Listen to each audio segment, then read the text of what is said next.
The rain came down in sheets that Tuesday evening, drumming against the windows of the small apartment like 1,000 tiny fingers seeking entrance.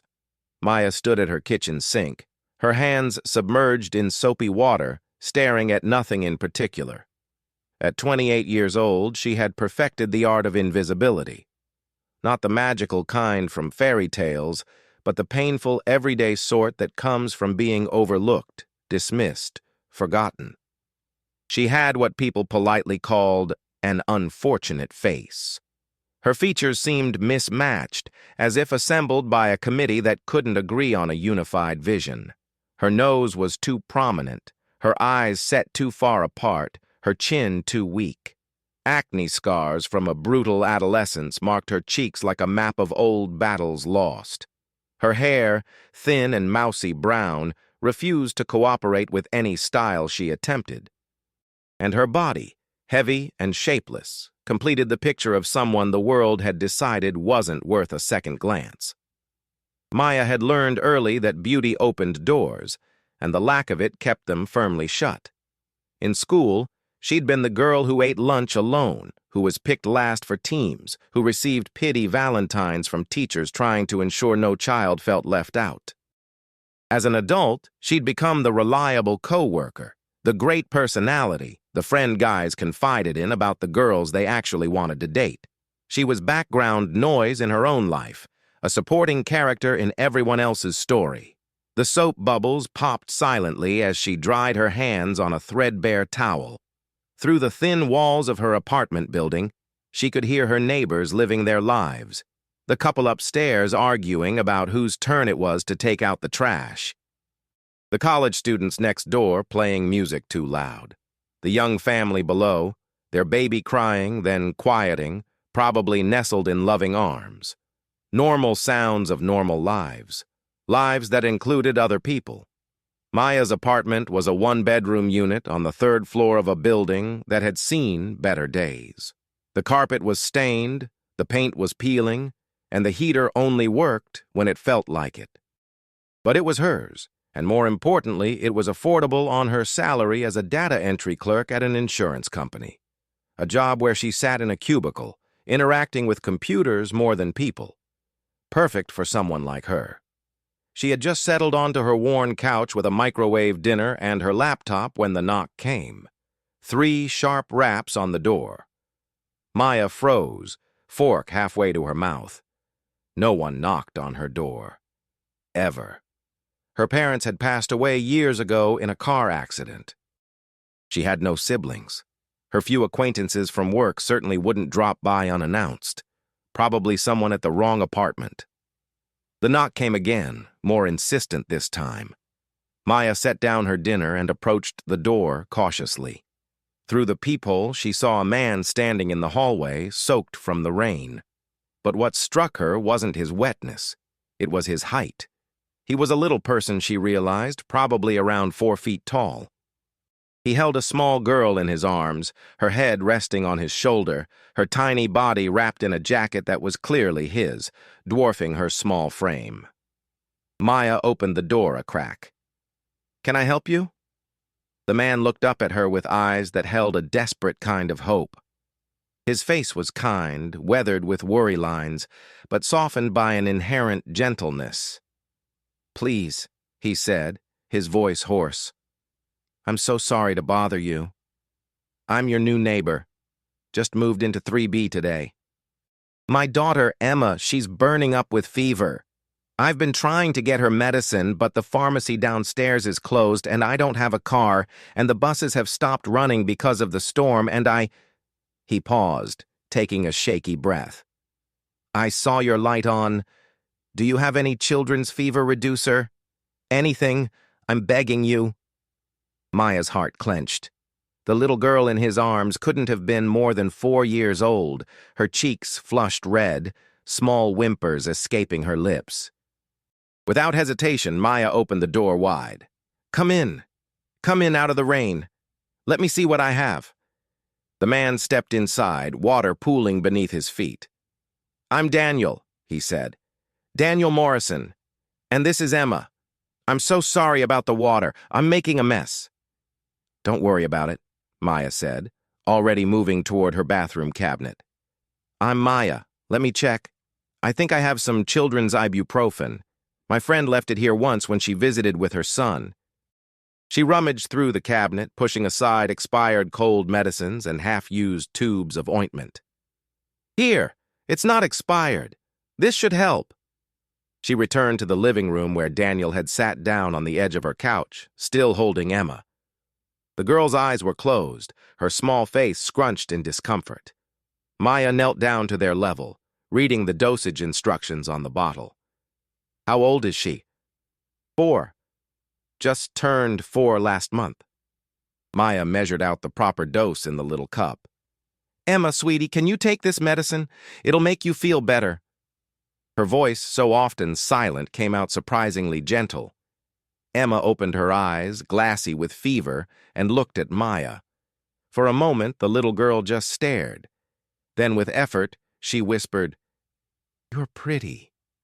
The words hit Maya like a physical blow. In 28 years, no one had ever called her pretty, not sincerely, not without pity or mockery. She felt her throat tighten, tears threatening to spill. "Thank you, sweetheart," she managed. "Now drink this up, okay?" Emma took the medicine without complaint, grimacing at the taste but swallowing it down. Daniel held her close, his hand rubbing small circles on her back. "Thank you," he said to Maya, and the gratitude in his voice was profound. "You have no idea what this means." "It's just medicine," Maya said, but she knew it was more than that. It was the basic human kindness of helping someone in need. She went to the kitchen and returned with a damp washcloth. This might help cool her down, too. Daniel took the cloth and gently placed it on Emma's forehead. The girl sighed, a small sound of relief. They sat there for a moment in silence, just the sound of the rain against the windows and Emma's labored breathing. Maya noticed the exhaustion in Daniel's face, the shadows under his eyes, the way his shoulders sagged under an invisible weight. "Have you eaten?" Maya asked suddenly. "Either of you?"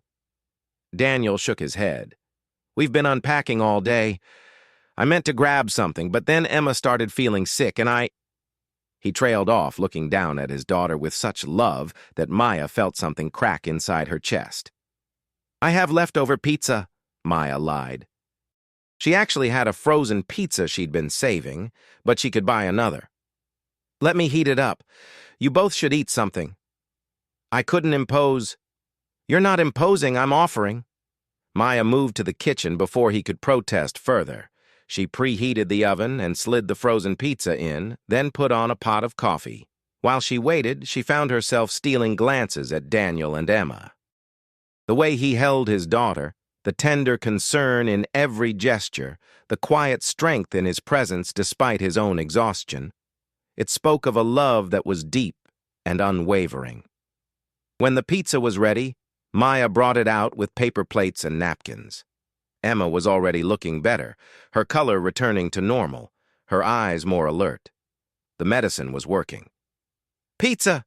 the little girl said, managing a small smile.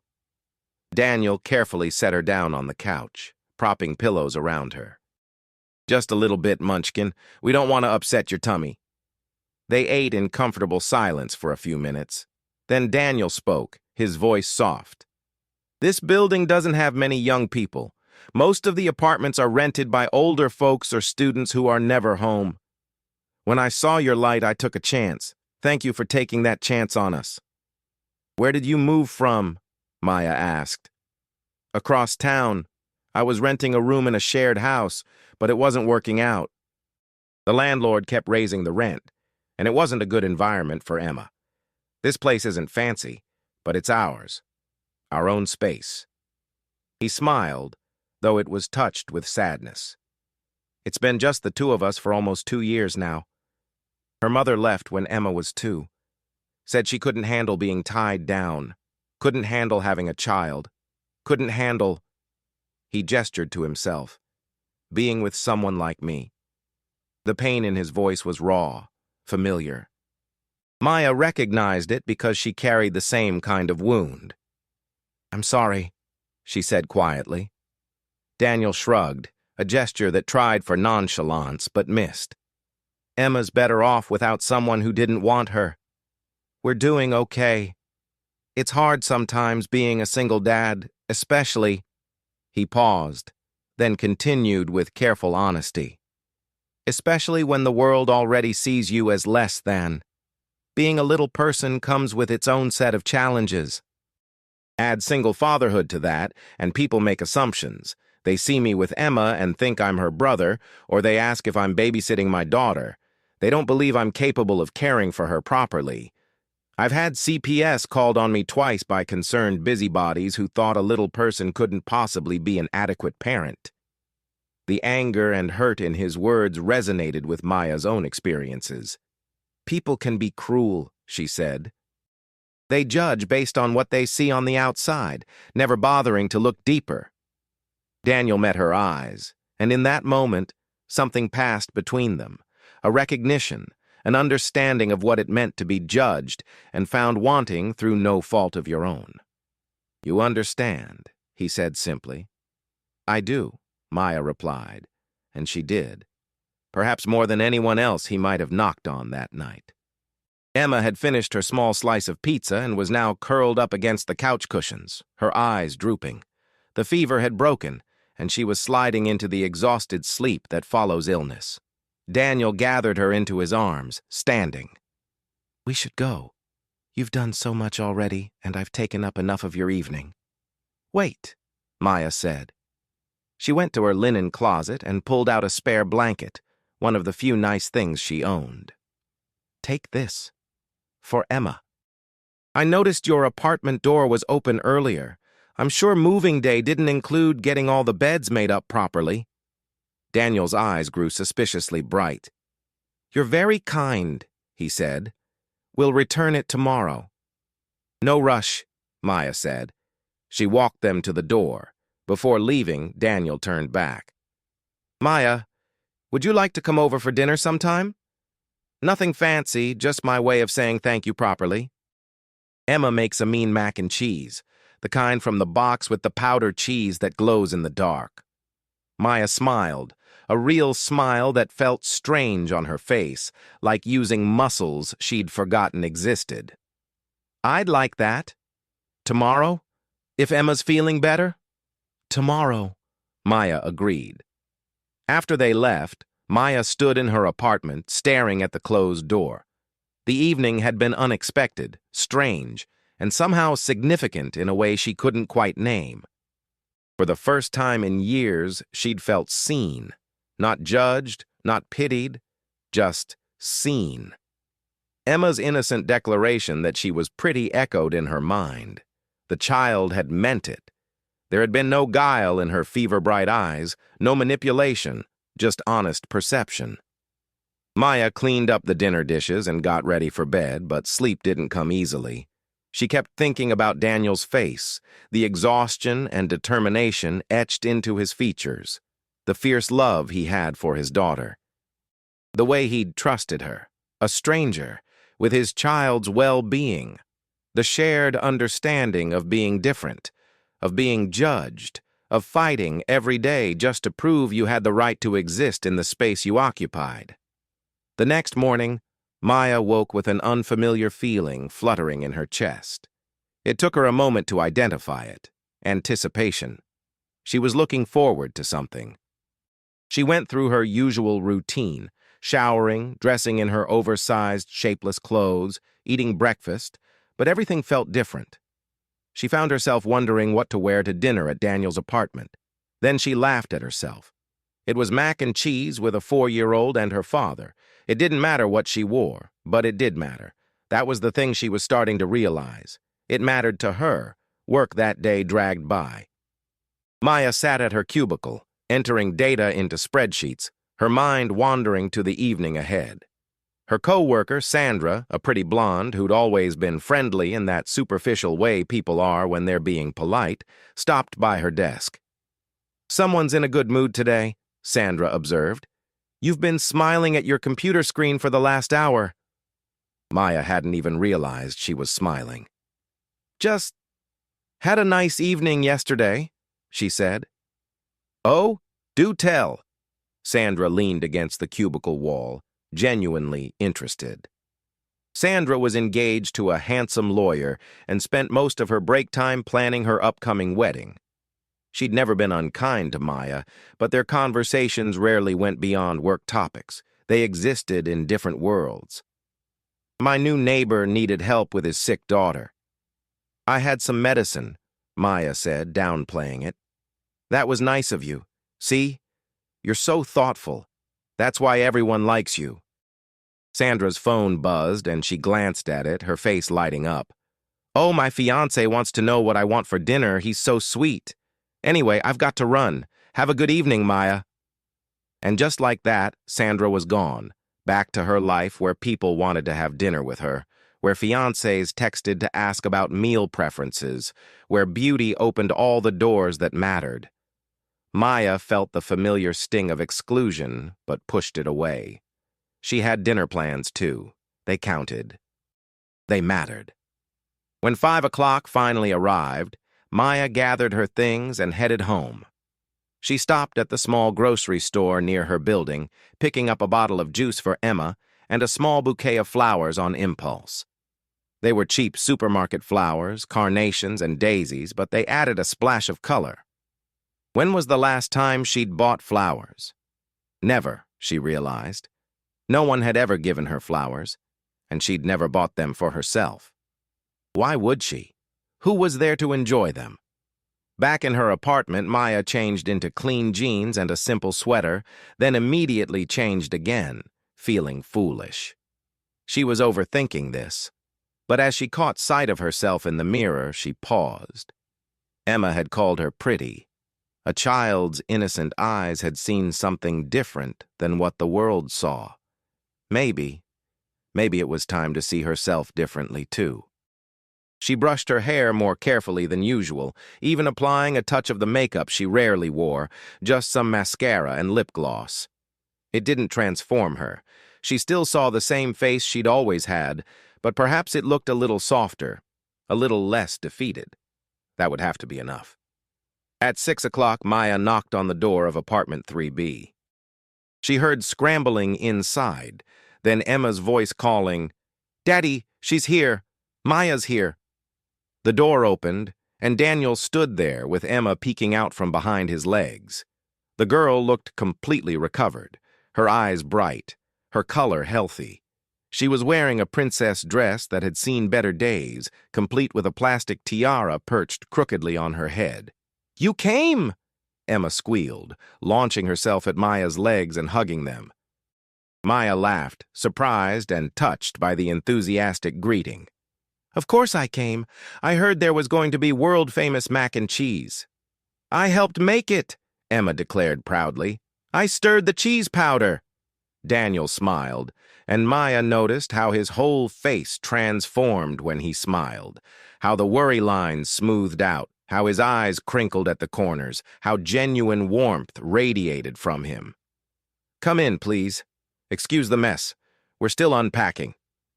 The apartment was indeed in a state of organized chaos. Boxes were stacked against walls and furniture was arranged in a temporary fashion. But there were already signs of life being built here. Emma's drawings taped to the refrigerator, a small bookshelf filled with children's books and a few adult novels, a toy box overflowing with stuffed animals. It felt like a home, despite the boxes. It felt warm. "I brought juice for Emma," Maya said, holding out the bottle. "And these are for..." "Well, for the apartment. To welcome you to the building." Daniel took the flowers, and for a moment, he just stared at them. When he looked up, his eyes were suspiciously bright. "No one's given me flowers before," he said softly. "Thank you." Maya felt her own eyes sting. "Well, then we're even. No one's ever invited me to dinner before. Not in my own building, anyway." They stood there, two people who understood what it meant to be overlooked, holding flowers and trying not to cry over the simple kindness of the gesture. Emma broke the moment by tugging on Maya's hand. Come see my room. Daddy set up my bed, and I have a princess castle. Maya let herself be pulled down the short hallway to a small bedroom that was clearly Emma's domain. The walls were bare. They'd just moved in. But the room was already filled with the cheerful chaos of childhood. A twin bed with a pink comforter, the promised princess castle, a plastic toy that played music, stuffed animals everywhere, and a small table with crayons and paper. "This is wonderful," Maya said, kneeling down to Emma's level. "Did you draw all of these?" She pointed to several pictures scattered across the table. "Uh-huh, that's me and Daddy," Emma said, holding up a drawing of two stick figures, one much smaller than the other. "And that's our new house. And that's—" She held up another drawing, this one featuring three figures. "That's me and Daddy and you." Maya's breath caught. In the drawing, the three figures were holding hands, surrounded by what looked like flowers or possibly stars. It was hard to tell with a 4-year-old's artistic style. But the intent was clear. Emma had included her. In one evening, this child had adopted Maya into her world. "It's beautiful," Maya said, her voice thick. "Can I keep it?" Emma nodded enthusiastically. "I'll make you more. I'll make you lots." Daniel appeared in the doorway. "Dinner's ready, ladies. Emma, go wash your hands, please." The little girl scampered off to the bathroom, leaving Maya and Daniel in the small room. "She really likes you," Daniel said. "She doesn't warm up to people easily. After her mom left, she's been cautious around new people. But with you, it's like she just knew." "Knew what?" Maya asked. "That you're safe, that you're kind. Children have a sense about these things." He paused, then added, "For what it's worth, I think she's right. About more than just that." "What do you mean?" Daniel looked uncomfortable, like he was weighing whether to speak his mind. Finally, he said, "Last night, when you opened your door to us, a stranger and his sick child, you didn't hesitate. You didn't judge. You just helped. That tells me everything I need to know about the kind of person you are. And Emma, she called you pretty, and I could see it surprised you. But she wasn't wrong. You have kind eyes and a gentle smile. That's a rare kind of beauty, Maya, the kind that actually matters." Maya couldn't speak. The words he was saying were so foreign to her experience, so unexpected, that she didn't know how to respond. She was saved from having to by Emma's return. "I washed my hands. See?" She held up wet palms for inspection. Dinner was, indeed, macaroni and cheese from a box, served alongside frozen chicken nuggets and apple slices. It was the kind of meal that nutritionists would critique and gourmets would sneer at. But to Maya, it was perfect. They ate at a small folding table Daniel had set up, Emma chattering away about her favorite cartoons, her stuffed animals' names and personalities, and her plans to start preschool next week. "Are you nervous about school?" Maya asked. Emma nodded, suddenly serious. "What if the other kids don't like me?" "Why wouldn't they like you?" Maya asked gently. "You're funny and smart and kind." "Sometimes kids are mean," Emma said with the world weariness of someone far older than 4. "They were mean to Daddy at my old daycare. They said mean things." Daniel's jaw tightened, but he kept his voice calm. "Emma, we talked about this. Some people don't understand that people come in all different sizes and shapes. That doesn't mean there's anything wrong with Daddy.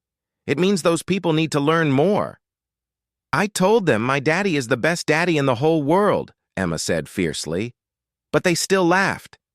Maya felt anger rise in her chest, hot and protective.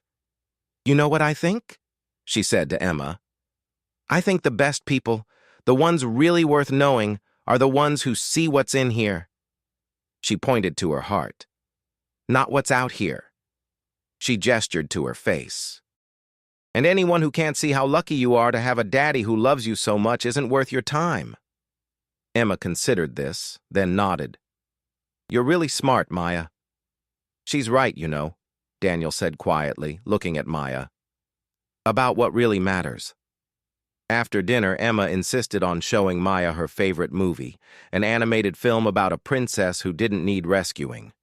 They all squeezed onto the couch, Emma in the middle, her small body pressed against Maya's side. Halfway through the movie, the little girl fell asleep, her head on Maya's lap. Maya looked down at the sleeping child, feeling a fierce rush of protectiveness. She gently stroked Emma's hair, and when she looked up, she found Daniel watching her with an expression she couldn't quite read. Tenderness, maybe. Gratitude. Something more. "She's really taken to you," he said softly, careful not to wake his daughter. "She's easy to love," Maya replied. "So are you," Daniel said. The words hung in the air between them, full of meaning. Maya felt her heart race. "Daniel, I know we just met," he said quickly. "And I know this probably seems crazy, but there's something about you. When you opened that door last night, it felt like I'd been walking in the dark and suddenly found a light. Does that sound insane?" "No," Maya whispered. "It doesn't sound insane at all." They sat there in the flickering light of the television, Emma asleep between them, and talked. Really talked.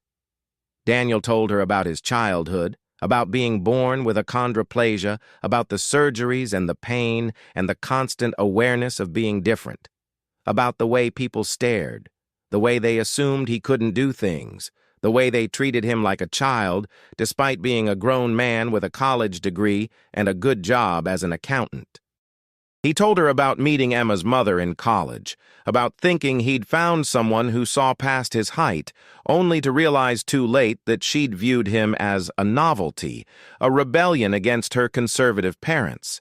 When Emma came along, the reality of motherhood and commitment had been too much.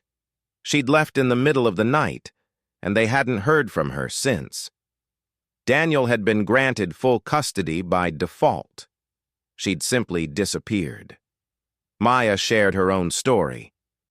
About growing up as the ugly girl, about the cruel nickname Beast that had followed her through high school, about standing on the sidelines of her own life, watching everyone else get picked, get noticed, get loved, about her parents' death 5 years ago, and how she'd realized at the funeral that the only people who'd ever really seen her, really loved her, were gone. About the years since then, going through motions, existing but not really living. "I stopped hoping," she admitted. "I stopped believing that anyone would ever look at me and see something worth knowing. It was easier that way, less disappointing." "I understand that," Daniel said. "God, do I understand that." After Emma's mom left, I decided I was done. I'd focus on being the best dad I could be, and that would be enough. Romance, partnership, love, those things weren't for me. I'd had my shot, and it had blown up in my face. "What changed?" Maya asked. Daniel smiled. "A desperate man knocked on a stranger's door in the rain, and that stranger turned out to be you." The week that followed was transformative. Maya and Daniel fell into an easy friendship that felt both new and ancient, as if they'd known each other for years. Emma became a regular visitor to Maya's apartment, knocking on her door after preschool to show her drawings or share stories about her day. Daniel would come to collect his daughter and end up staying for coffee, then dinner, then late into the evening, talking about everything and nothing. Maya found herself smiling more, laughing at Emma's antics, looking forward to each day in a way she never had before. For the first time in her life, she felt seen. Not despite her appearance, but beyond it. Daniel looked at her and saw Maya, the person, the soul, the heart that beat beneath the surface everyone else dismissed. But the outside world was less kind. 2 weeks after their first meeting, Daniel asked Maya if she'd like to go to the park with him and Emma on Saturday. It was a beautiful autumn day, and Emma wanted to feed the ducks. Maya agreed immediately.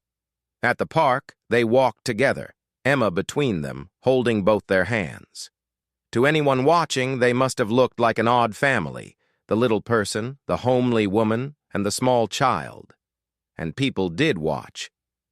Maya noticed the stares, the whispers, the way mothers pulled their children closer as if difference were contagious.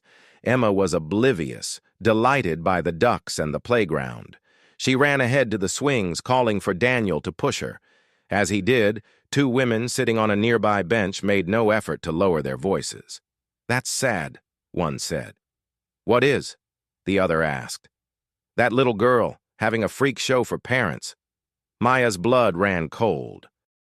She turned to look at the women, both conventionally attractive, probably in their early 30s, with designer strollers and expensive yoga pants. They were looking right at her and Daniel with undisguised disgust. "They're probably together," the first woman continued.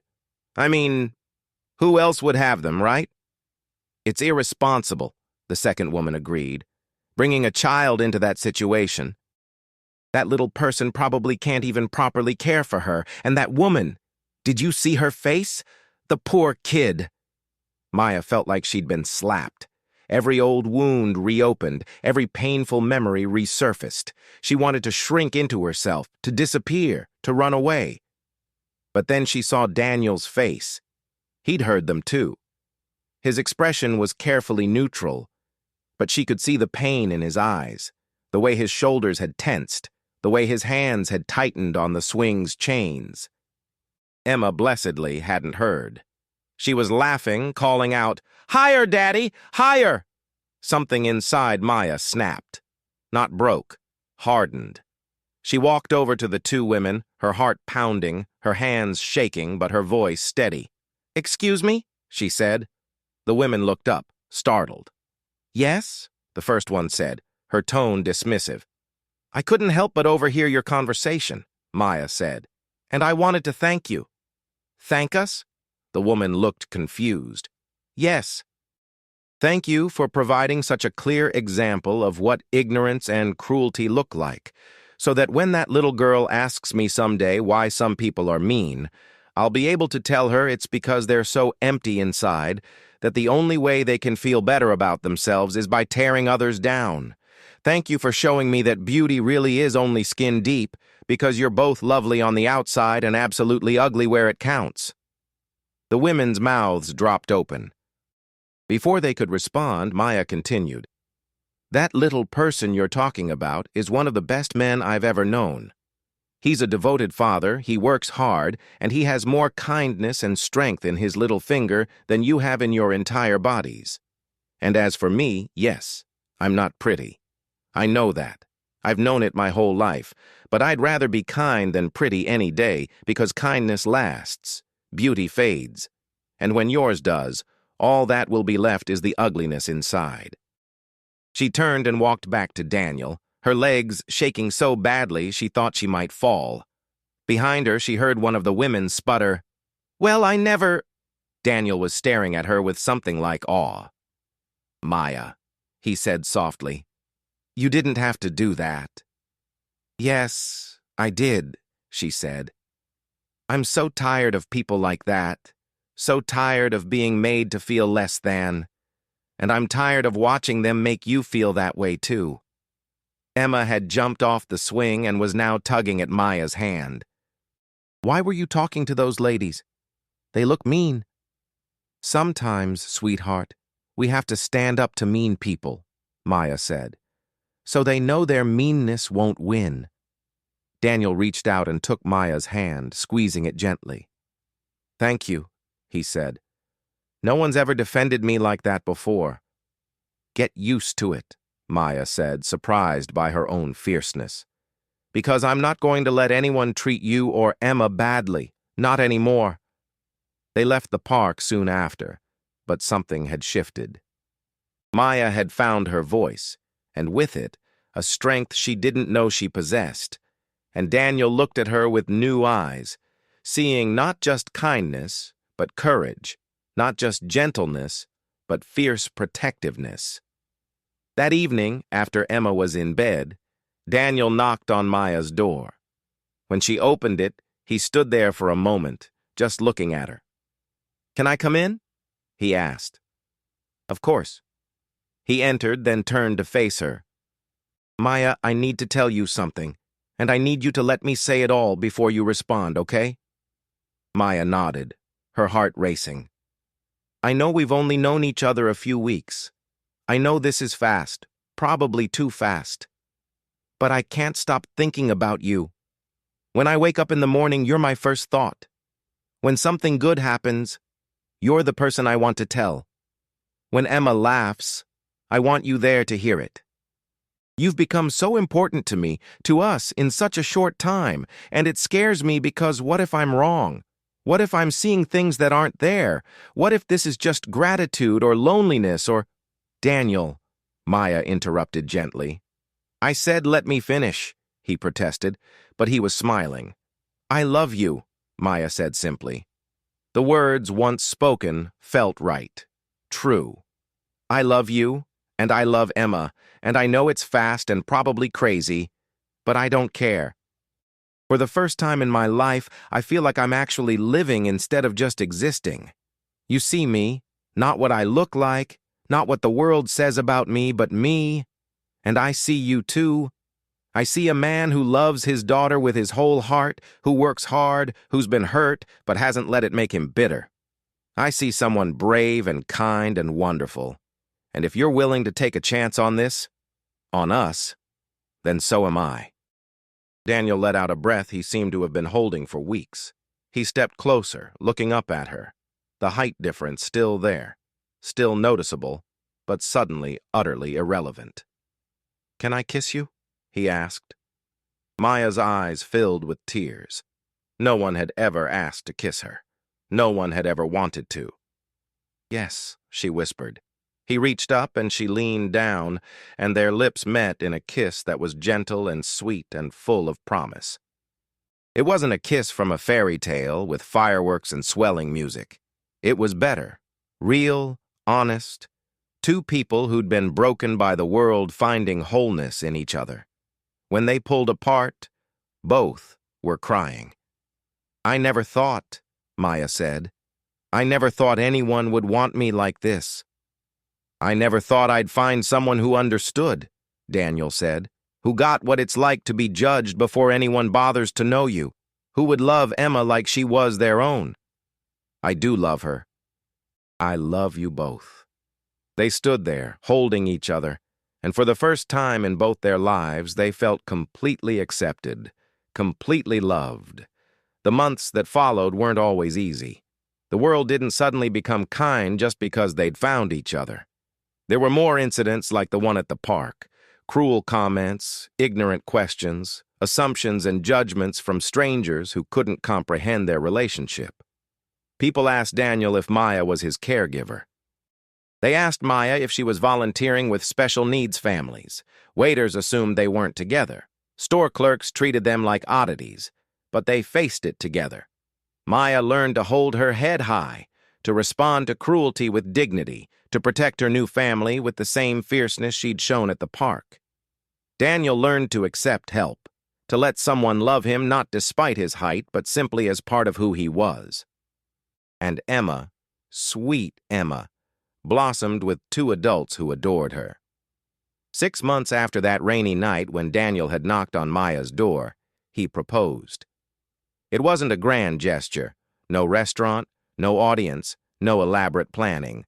It was a Tuesday evening, and they were in Maya's apartment. Emma was coloring at the coffee table, and Maya was folding laundry while Daniel helped. He'd been quiet all evening, and finally he just stopped, put down the shirt he was holding, and knelt down on one knee. Maya turned and saw him there, a small velvet box in his hands. Emma looked up from her coloring and gasped. "Daddy, are you asking Maya the important question?" "I am, Munchkin." He looked up at Maya, his eyes shining. "Maya, I don't have much to offer. I'm a single dad with a modest income, a rented apartment, and more baggage than anyone should have to deal with. But I have a heart that's completely yours. I have a daughter who thinks you hung the moon and stars. And I have a belief that we were meant to find each other, That every rejection, every cruel word, every lonely night was leading us to that moment when I knocked on your door. Will you marry me? Will you be Emma's mom and my wife and let us spend the rest of our lives showing you how much you're loved? Maya couldn't speak through her tears. She dropped to her knees so they were at eye level, so he could see her face clearly when she answered. Yes, she managed. Yes, yes, 1,000 times yes. Emma shrieked with joy and threw herself at both of them, and they all ended up in a heap on the floor, laughing and crying and holding each other. The ring was simple, a small diamond on a silver band, nothing extravagant. But to Maya, it was the most beautiful thing she'd ever seen. Not because of what it looked like, but because of what it meant. Someone had chosen her. Someone wanted to spend their life with her. They were married 3 months later in a small ceremony at the courthouse, with just a few of Daniel's co-workers and Maya's friend Sandra, who had genuinely been thrilled for her, as witnesses. Emma wore her princess dress and carried a bouquet of wildflowers.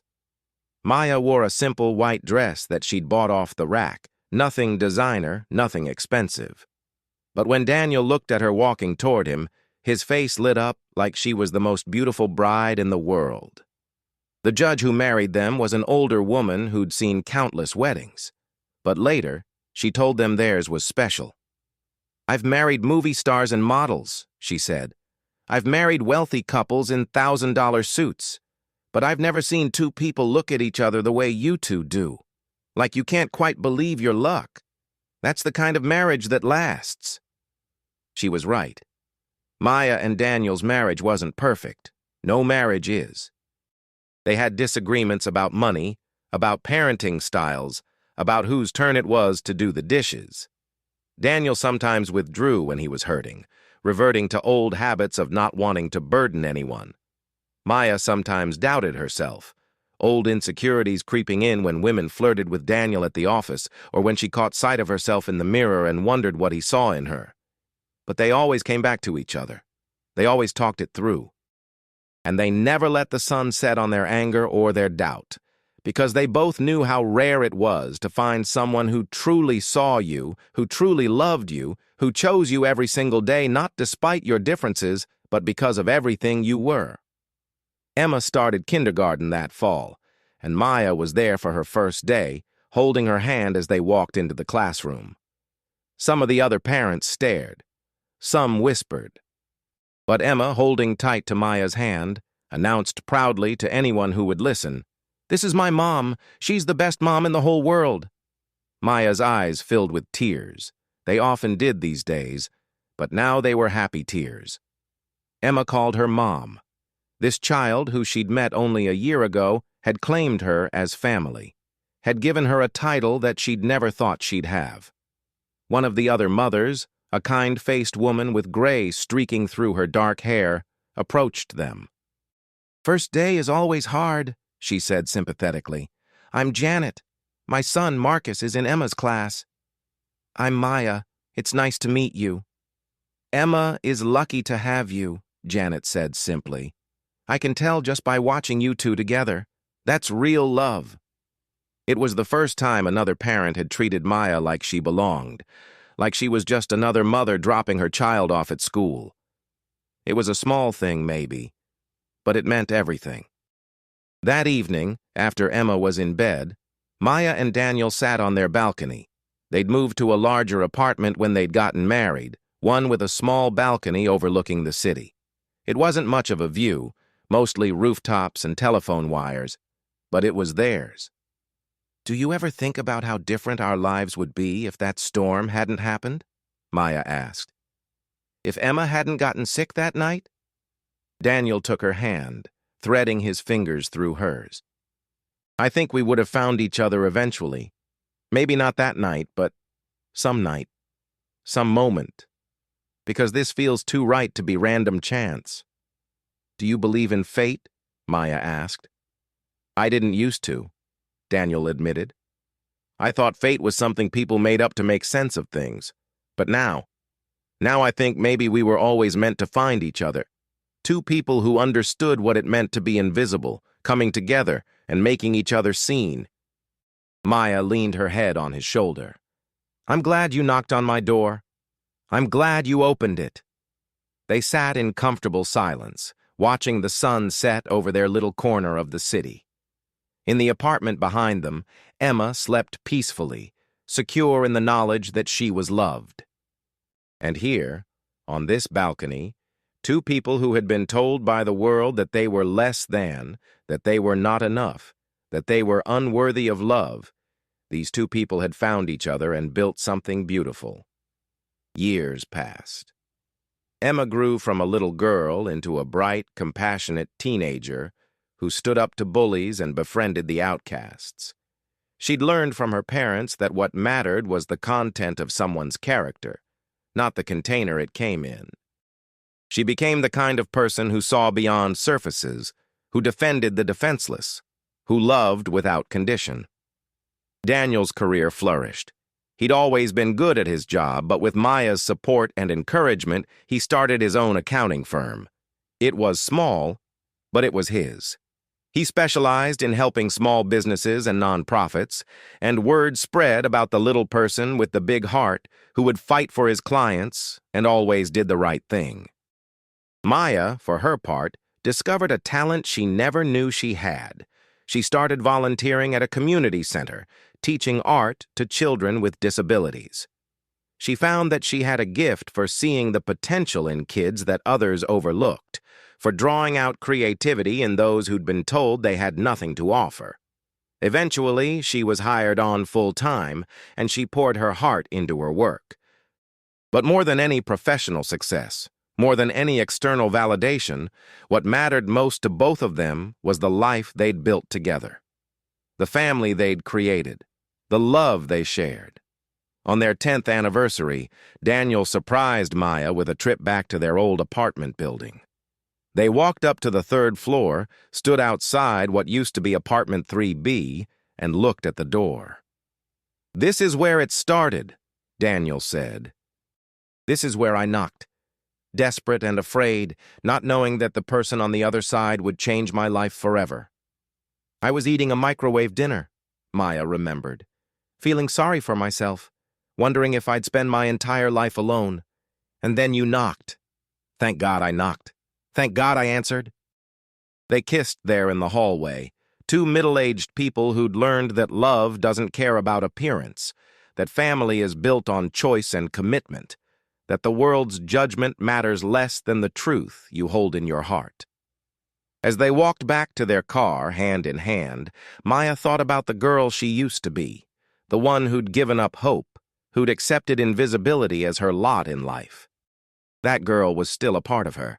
The scars of those years didn't just disappear, but she'd been transformed by love, not into someone beautiful by the world's standards, but into someone who knew her own worth, someone who understood that she'd always been worthy of love. She'd just been waiting for someone who could see it. And Daniel, walking beside her, thought about the man he used to be.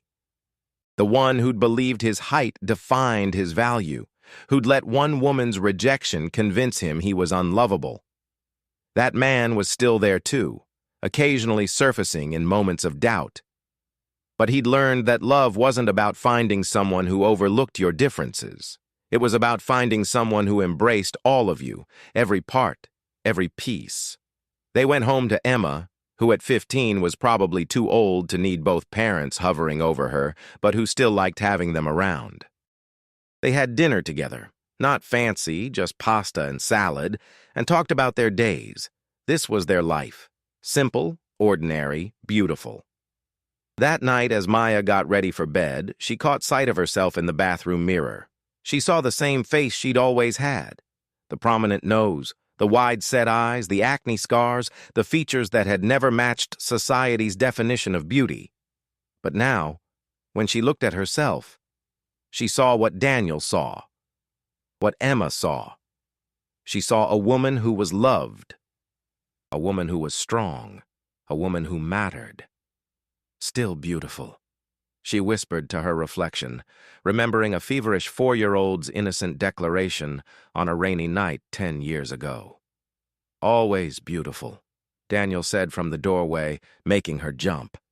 He came up behind her, wrapping his arms around her waist and looking at their reflection together. The height difference was still there, still noticeable. They still got stares when they went out. People still made assumptions, still judged, still whispered. But none of that mattered anymore. Because they had each other. They had Emma. They had a life built on love and respect and genuine understanding. They had something that couldn't be shaken by the world's narrow definitions of worth. "We did pretty good, didn't we?" Maya asked. "We did amazing," Daniel corrected. "We took all the pain, all the rejection, all the years of being told we weren't enough, and we turned it into this. Into us. Into a family." Maya turned in his arms and kissed him, a kiss that held 10 years of love, of gratitude, of choosing each other every single day. "I would do it all again," she said. "Every cruel word, every lonely night, every moment of pain. I'd do it all again if it led me back to that moment when you knocked on my door." "Me too," Daniel said. "Every single time." They stood there, holding each other in the quiet of their bathroom, two people who had been invisible to the world until they'd become visible to each other. Two people who'd learned that the truest beauty was the kind that couldn't be photographed or measured or judged by strangers. It was the beauty of a life built on love, of a family forged in understanding, of two souls who'd recognized each other in the darkness and decided to be each other's light. Emma appeared in the doorway, phone in hand. "Guys, can you stop being gross for like 2 seconds? I need to ask if I can go to the movies with my friends tomorrow." They laughed, the moment broken, but not lost. This was their life. Ordinary, messy, full of teenager negotiations and everyday concerns. And it was perfect. Later, much later, after Emma had gotten her permission and gone back to her room, after they'd locked up the house and turned out the lights, Maya and Daniel lay in bed together. In the darkness, Maya spoke. "Do you think Emma understands how special she is? How her kindness that first night changed everything?" "I think she knows she's loved," Daniel said. "And that's what matters. We'll make sure she always knows that she's capable of changing someone's world just by being kind. Just by seeing people." "Like she saw me," Maya whispered. "Like she saw both of us," Daniel corrected. "She saw a woman who was kind when kindness was needed. She saw past every wall society puts up and just saw you. That's the gift we have to give her, raising her to always see people, really see them." They fell asleep holding hands, their breathing synchronizing, two heartbeats finding the same rhythm. And in her room down the hall, Emma slept peacefully, growing up in a home where love was measured not by appearance or ability, but by the size of one's heart. The world outside remained the same, still quick to judge, still obsessed with surfaces, still cruel to those who didn't fit its narrow molds. But inside this home, in this family, a different truth reigned. Here, worth wasn't determined by beauty or height or any external measure. Here, what mattered was kindness, loyalty, love. And every day, in small ways and large, Maya and Daniel taught Emma this truth. They taught her by example, by the way they loved each other, by the way they stood up for each other, by the way they built a life that honored what was inside rather than what showed on the outside. They taught her that being different wasn't a weakness, but a strength. That being overlooked by the shallow meant you could be truly seen by the deep. That real love didn't happen despite differences, but often because of them.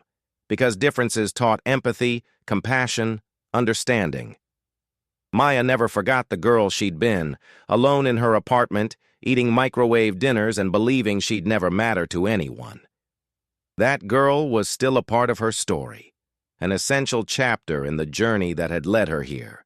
And sometimes, when she met other women who carried that same look of resigned invisibility, she made it a point to see them, to talk to them, to let them know that their story wasn't over, that love came in unexpected ways, that worth wasn't determined by a mirror.